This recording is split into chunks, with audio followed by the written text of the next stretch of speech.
The first rays of sunlight spilled gently over the small farm, brushing the fields with a warm golden glow. Tuna stood by the wooden fence, her hands lightly resting on the smooth surface as she breathed in the crisp morning air. It still amazed her how different life had become.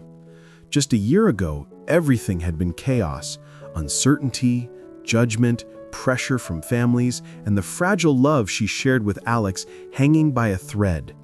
But now, here she was, standing on the land they built together, surrounded by peace. Behind her, the farmhouse door opened with a soft creak. Alex stepped outside, wearing a simple white shirt and holding a tiny pair of boots dangling from his fingers. His smile was still the same, warm, patient, full of the emotion he never knew how to express with words. "Tuna," he called softly, "guess who woke up early again?"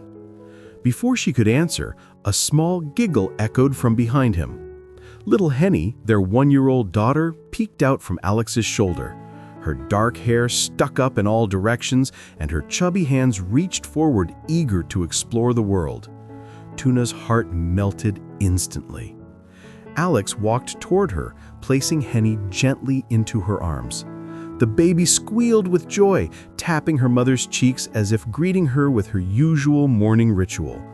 Tuna kissed her tiny forehead, feeling the warmth of her daughter press against her chest. This was the happiness she used to only dream about. "Breakfast first," Alex said, brushing a strand of hair behind her ear. "Then the garden. The tomatoes are ready to harvest." Tuna nodded. Life here was simple, but beautifully so. Every morning felt like a promise. Every chore became a shared memory. They had found a rhythm together, cooking, farming, taking care of Henny, laughing over small mistakes, learning to grow vegetables and love at the same time.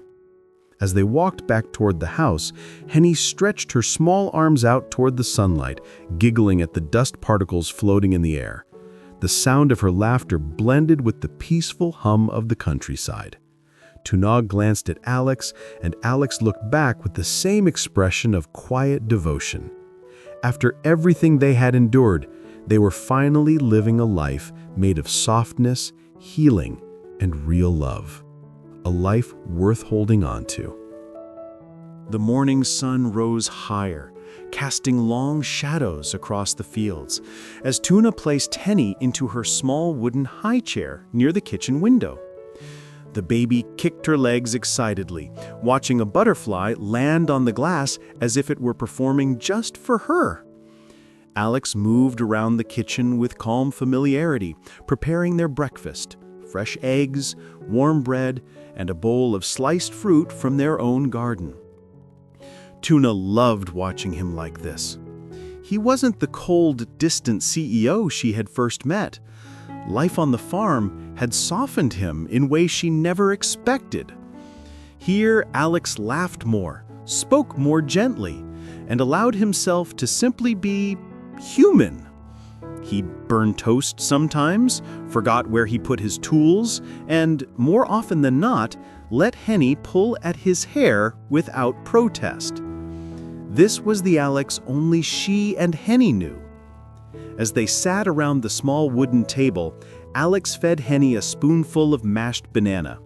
The little girl clapped her hands, food smearing across her cheeks. Tuna laughed, wiping her daughter's face, while Alex pretended to be shocked. "She's definitely your daughter," he teased. "Oh, really?" Tuna raised her eyebrow. "Yes," Alex replied. "Only you smile this brightly in the morning." Tuna felt warmth rise in her chest. Even after everything, his mother's doubts, the social pressure, the endless obstacles, they had chosen each other. And every day since, he had shown her that his choice remained the same. After breakfast, they stepped outside to begin their chores. The garden sparkled with morning light, dewdrops still clinging to leaves like tiny diamonds. Tuna knelt down near the tomato patch, while Alex set up a small play area nearby for Henny. The baby babbled happily, reaching toward a soft toy while occasionally glancing at her parents as if they were checking they were still there. Together, Tuna and Alex harvested the ripe tomatoes, their hands brushing more often than necessary. Every touch carried a story of the past they survived, of the present they cherished, of the future they hoped to build. A gentle breeze rustled through the trees, carrying the scent of earth and blooming flowers. The peaceful rhythm of farm life wrapped around them like a quiet embrace. Tuna lifted her eyes toward Alex. He met her gaze, his eyes filled with the unspoken vow he made every day. We are home. We are safe. We are together. And that was enough. Life on the farm was peaceful, but peace did not mean perfection. As the weeks passed, Tuna began to notice small signs of exhaustion on Alex's face, dark circles beneath his eyes, the way he stared at his phone a little too long when he thought she wasn't looking, the tense silence that sometimes slipped into their evenings. One afternoon, after putting Henny down for her nap, Tuna found Alex sitting alone on the back porch. His elbows rested on his knees, fingers interlaced tightly, gaze fixed on the distant fields. The wind ruffled his hair, but he didn't seem to feel it. She stepped quietly beside him. "Alex," she whispered, "is something bothering you?" He didn't answer at first. Instead, he took a long breath, the kind that carried months of unspoken worries. "I didn't want to bring this into our home, but the company, it's not doing well. I've been trying to manage it from here, but there's pressure from the board. Some want me to return full-time." Tuna's heart tightened. She knew how much he had sacrificed to build this simple life with her. "Do you want to go back?"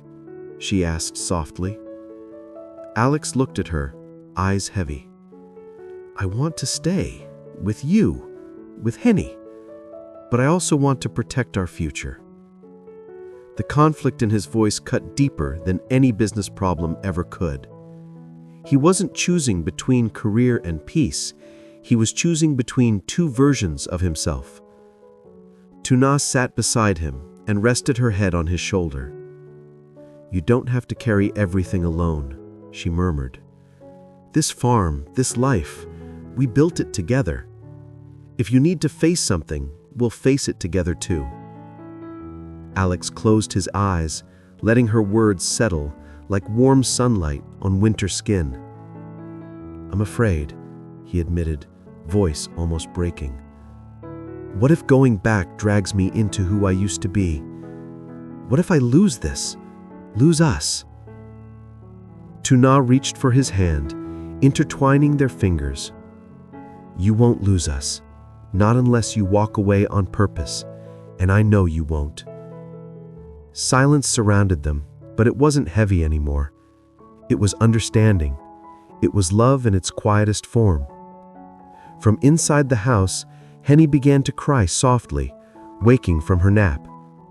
Alex stood up first, offering his hand to Tuna. "Come on," he said gently. "Our little girl needs us."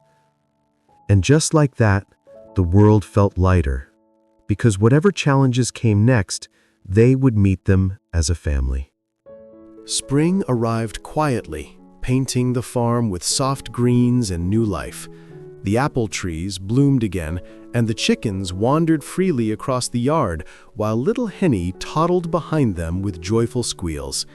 Despite the challenges they faced, the farm felt more alive than ever, because the people living on it were learning to grow too.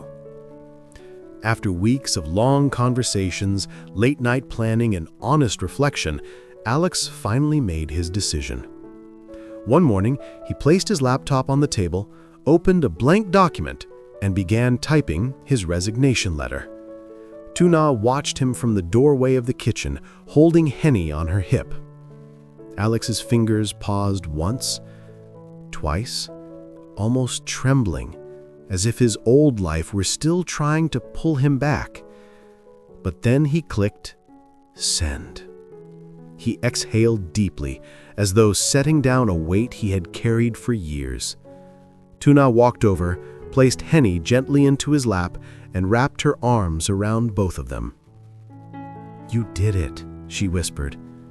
Alex nodded, still overwhelmed. "I chose us." It wasn't an easy choice, nor a simple one. Without the steady income from the company, they had to be more careful, more strategic. Together, they expanded the farm, turning part of the land into a vegetable garden for local markets, building a small chicken coop for egg sales, and even opening a tiny weekend cafe featuring Tuna's homemade pastries and Alex's freshly brewed coffee.